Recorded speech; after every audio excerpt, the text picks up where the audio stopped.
Welcome to the podcast. How y'all doing tonight, family? This is actually just going to be a discussion on Bishop Whitehead's interview with Angela Yee. I'm going to add it to the podcast because there may be times that we want to discuss it, but not necessarily do a reading on it.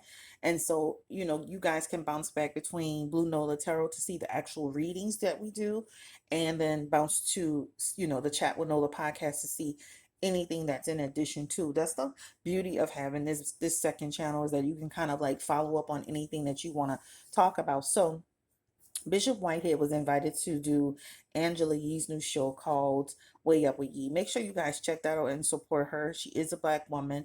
And I know we all, nobody's going to love everybody, but I think it's really important to support other people.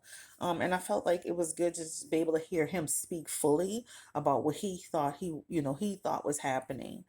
I did write a couple of things down, and we're gonna get into it. I do feel that he deflects a lot, right? There was a lot of deflecting in the interview.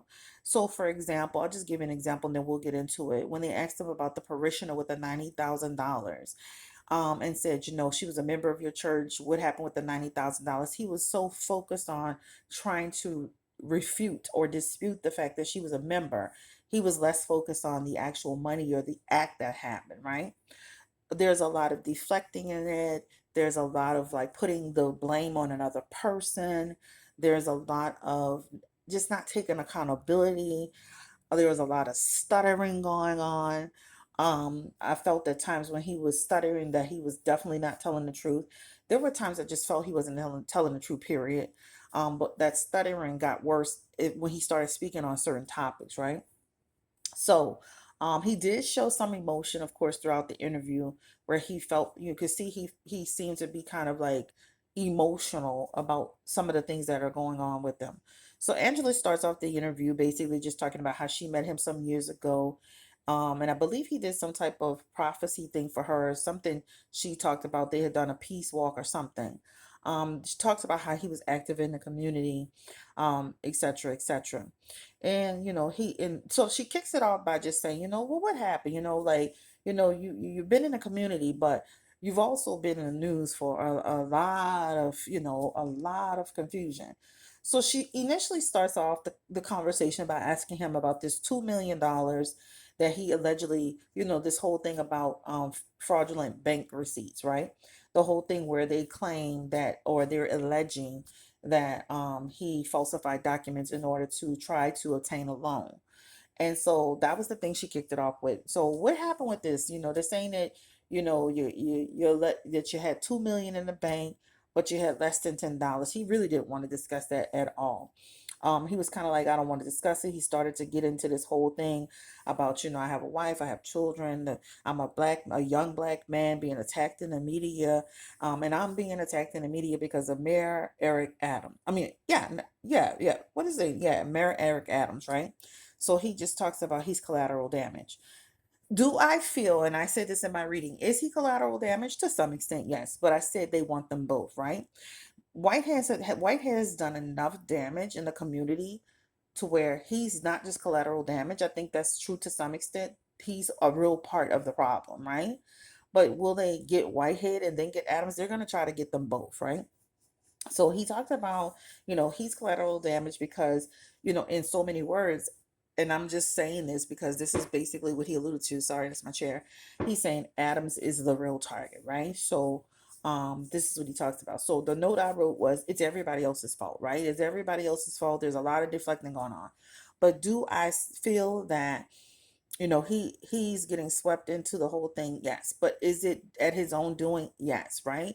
When you want to be, you want to attach yourself to people, you're getting into certain things that you shouldn't be getting into. This is the ramifications of it, right?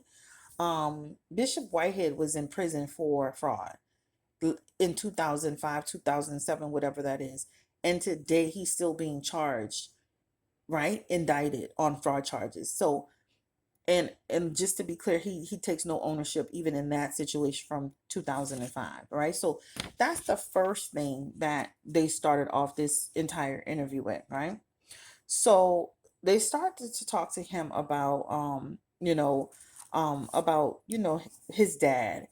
And, he talked about how his dad died when he was 6 months old. A note on that is that his dad, he doesn't even have DNA to prove that this man is in fact his father. Matter of fact, I heard or the sister speaking, and she said when he called her, he was more it, worried about getting whatever money he thought they had because of the dad's death versus trying to get a DNA test. From what the sister actually spoke out of her own mouth, she said when he did call her, he was basically, saying, "Hey, I'm your brother, and basically, I'm looking for some money." When she suggested that he take a DNA test, he started going sideways on her. So he has not done any type of DNA test to conclude that this man is in fact his father. Yet he has continuously used this man's name in the media and attached himself to this man's name and legacy, right? Even though he has not been even proven that he is this man's child. And I think that's a problem. Well, Bishop Whitehead, start with that first. Clear that up. Make sure that you clear up the fact that you are, in fact, this man's child, right? Instead of attacking the sisters and the brothers or the sister, why don't you clear it up? Because this is a simple DNA test where the siblings can match with you and clear it up. Now, I did see a picture of this man, Arthur Miller, and he does have some, he does have some semblance to that to Bishop Whitehead. That is definitely what I saw when I saw the picture of him. But if it's a matter of just taking a simple DNA test, take a simple DNA test and clear it up. Why are you going through all this argumentative stuff? Now they do have people that look like people. So again, just because he has some similarities doesn't mean necessarily mean too that he is his child. We have people that are doppelgangers, right? But anyway, that was the thing he talked about. Even the family, his side of the family on his daddy's side, tearing him down. No, dude, you can't just go into somebody's family, start using their dad's name, right? And then think they don't have a problem with it. Clear it up by taking a DNA test. Then you have the right to use that name. You have the right to throw it around. This man had a wife and children, right? This is when you're ignorant. This is when you're ignorant and you don't have the understanding of how like the process works. Get a DNA test and clear it out. So he goes into this whole thing about the YouTubers and the bloggers have, of course, reaching out to his family and denouncing him. So he's being attacked from all angles, right? So he's focused on that. He's especially focused on a YouTuber, of course, Larry Reed Live. There's another guy he's focused on, but he's focused on a lady who's doing some legal research on him, and that's because she's given the real details on him. Her name is Pam Esquire. I do watch her from time to time. I told you guys about her on Instagram. But he's kind of annoyed with her from what I can tell. But as long as she sticks to the facts and to the paperwork, he can't do anything about it actually, except to be annoyed by it. But he seems to be annoyed by all the YouTubers and the bloggers. But this is the deal. With Bishop Whitehead, he thinks he's bad, but these YouTubers will have you in a trick bag, and that's for sure, right? So they have been digging on him. They are talking to his family, and this is how we're hearing so much of this information. So, um, but that's on that. So they go into this whole thing about the 10 year sentence. He was sentenced to 10 years in prison, Sing Sing, but he served almost 6 years. And basically, he talked a lot about. So when they tried to ask him about this part, he kind of goes into this whole thing about, like pretty much saying that everything they alleged that he did was attempted, that they could never prove that he actually did it. So basically, he's saying, I got arrested for attempted. I was put in jail for attempted. That was illegal. That was wrong. He started going into all the technicalities with the paperwork and the this person and that person, but never once went. So when I think it was Jasmine who finally said, "Well, did you do any of these things?" Well, here comes the stuttering again, and he starts to go into this thing about here. There was one little thing that they took off, and then all of a sudden, the story. I guess Angela kind of interjected before he could say something, but to me, he never took ownership. And what they were trying to do in that moment is say, like, hey, do you think taking accountability would kind of help your situation? he feels like he doesn't have to take accountability publicly. His accountability is with God, right? So to back up a little bit, Angela Yee was saying, hey, I had a friend who went to, prison for jail for drugs, and the one thing she did was to take accountability. And so that's when Jasmine jumped in and said, do you think taking accountability would help you a little bit? And he's like, I'm not taking no accountability for no lies. And she said, no, I'm not saying on lies, on things that you've actually been attached to, things that they can prove that you. He never really tried to claim any of this stuff that happened, and with the 10-year sentence, he kept going into the technicalities, and the person was corrupt. And then basically they didn't present some information that on his behalf. He kept going into, they charged me with what I attempted to do rather than what I actually did. Well, dude, if you attempt to steal, you still attempted to steal.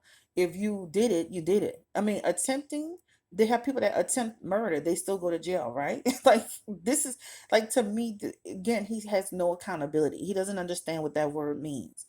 If I attempt to murder somebody, I'm still going to go to jail. If I murder somebody, I'm still going to go to jail. He thinks, because obviously in his mind somewhere, he thinks because it was an attempted thing that the rule should not apply. He thinks because it, some of the stuff was through other people, right? Because I remember when I read that whole thing about him and when he went to Sing Sing, there were other people involved. He's thinking because some of the stuff was connected to other people, he shouldn't be connected to it, but they tracked it back to him. So this is what he's saying. If it's an attempted situation, then I shouldn't be held accountable for it because I didn't do it. It was attempted. That's what he pretty much said, y'all. I'm trying to tell you. So he's saying he don't have to be, he doesn't have to take accountability for anything.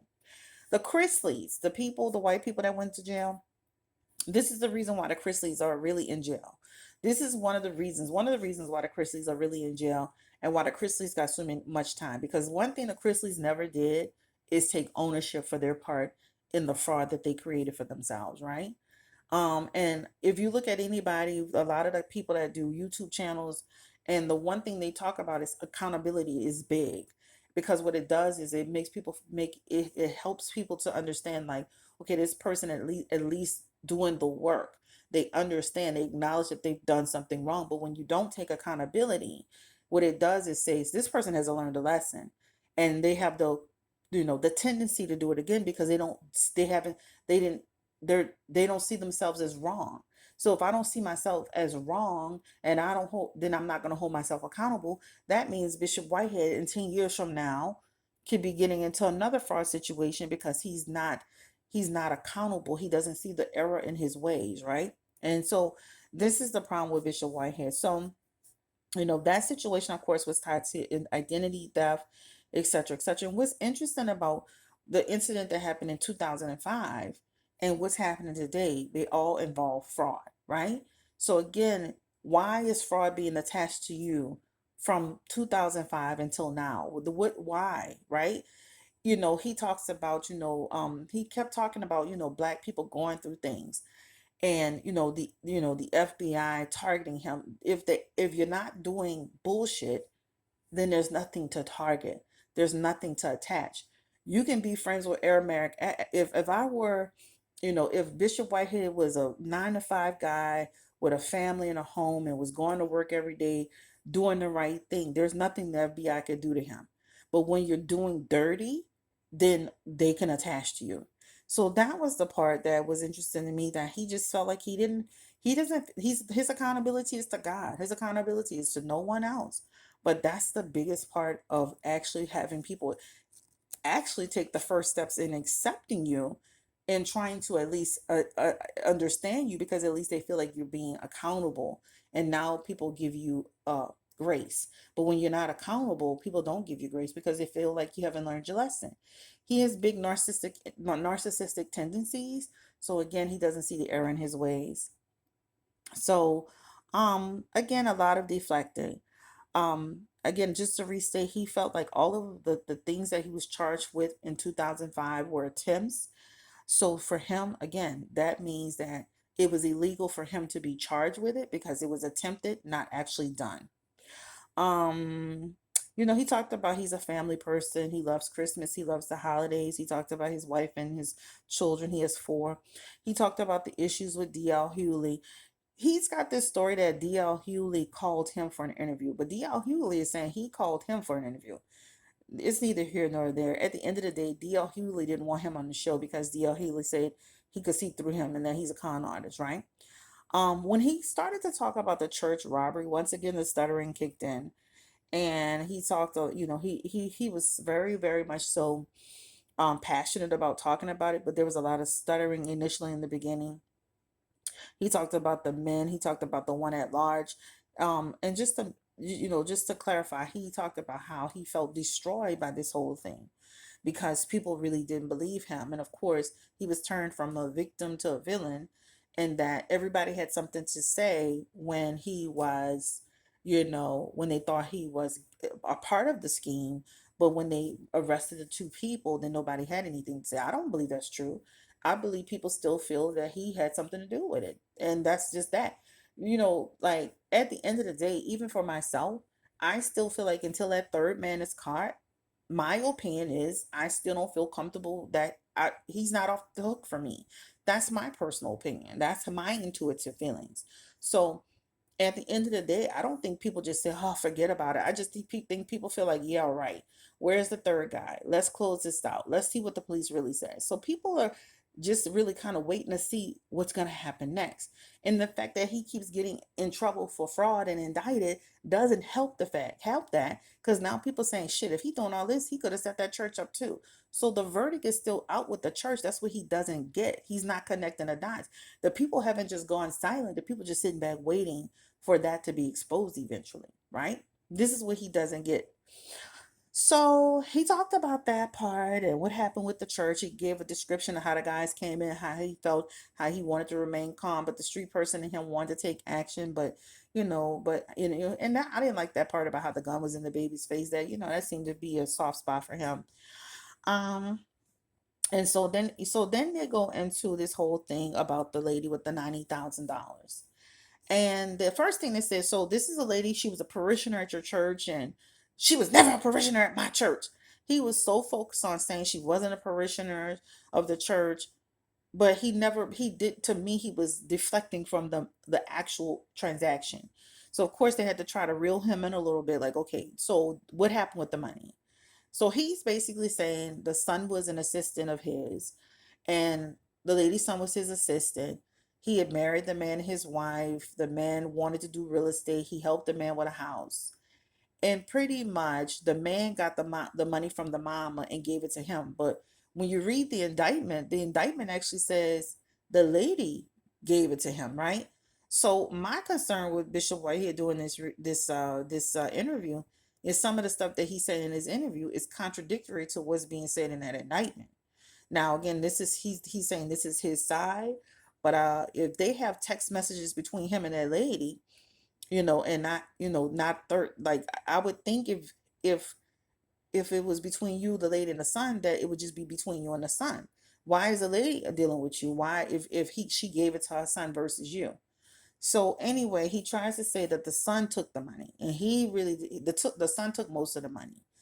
That's what he said, y'all. The son took most of the money.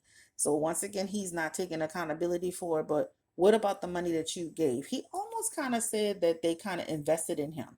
So they almost, like, he almost was almost trying to say like the people gave him the money to make he to invest in him, but he cleared it up quickly. But again, he's trying to say that the son got the money from the mama and he got the money from the son, but the son took most of the money. But from what I read in the thing, it sounds like he got all of them. The lady gave him a 90. We see that whole transfer together. That lady gave him that whole transfer under his name. The son's name is nowhere on there. So I think some of the statements he's making on this up with Angela Yee is going to bite him in the butt. But we'll see once the trial comes through. So that was again, he deflected on that, threw it on her son. The son got the money. She wasn't a member of the church, took no accountability for that at all. So that was that part. Okay. I just feel like, again, just to clarify, I think Bishop Whitehead I think he don't need to do another interview unless he has a lawyer present. Honestly, he just likes to talk, and talking will get him into trouble. So they go into the whole thing with why are you a target? Why the FBI targeting you? So he basically says it started with the New Yorker. And then he says they were, so then Angela Yee says, so they were recording you, right? So they have recordings of him with Belmonte, right? So he says, basically the bishop was set up by a con man, right? And the media is protecting him, and pretty much, he is from what I got on the streets, he's a whistleblower and an informant. And pretty much the bishop was set up. Well, this is the thing. If you're not into bullshit, an informant or a whistleblower, if you call them that, it can't set you up because you're doing the right thing, right? But if you read the indictment, if you read the indictment, it said that the FBI gave this man, because the man complained that Bishop Whitehead was trying to allegedly extort him. That when he went to the FBI recorded phone calls. The FBI gave the man $5,000 to give to Bishop Whitehead, which he took. So, you know, so another thing is Bishop Whitehead. I know you like to listen. Well, whistleblower, dude, that's a sting operation. A sting operation. You were in a sting operation and you got caught up by taking that money, right? This man could very well be an informant. I definitely said it when I was on my podcast last time. I didn't trust Belmonte. I definitely said I didn't trust Belmonte. I felt both of y'all were con artists. I said that myself, for the people who do remember. So, he talked about, the feds having a 98% conviction rate. But he felt confident because he felt that this was a lie. He says that, he has, Belmonte is a criminal, and that, Belmonte, the focus should also be on Belmonte, but they don't want to focus on that. So this is what I just feel about it, is that there are no honor amongst thieves. And at the end of the day, I feel Bishop Whitehead, he needs to just, if he goes to trial, and I'm gonna be honest with you, at some point he needs to decide if he's gonna take a plea deal. Because you have, and he also mentioned about the $90,000 that it was originally a civil case that turned into a criminal case. That's interesting. I would have to look and see how is that possible, but it turned into and maybe because, oh yeah, I think it turned into a criminal case because he was making threats, and he was having a threatening tone with the lady and the son about the money, so it became a criminal case. So anyway, this is the end of the road for me. This is the situation on Bishop Whitehead. Again, there are no honor among thieves. And I think that, even if they got Belmonte caught up into something, that won't release Bishop Whitehead. They'll both be dealt with. And down the road, Mayor Eric Adams will be dealt with as well. Thank you so much for listening. Have a great day. Don't forget to like, comment, and subscribe. This is just my take and my feedback on this situation. I feel like he did more harm than good doing this interview with Angela Yee. Have a great day. Stay blessed. And this is the Chat with Nola podcast coming through. Bye.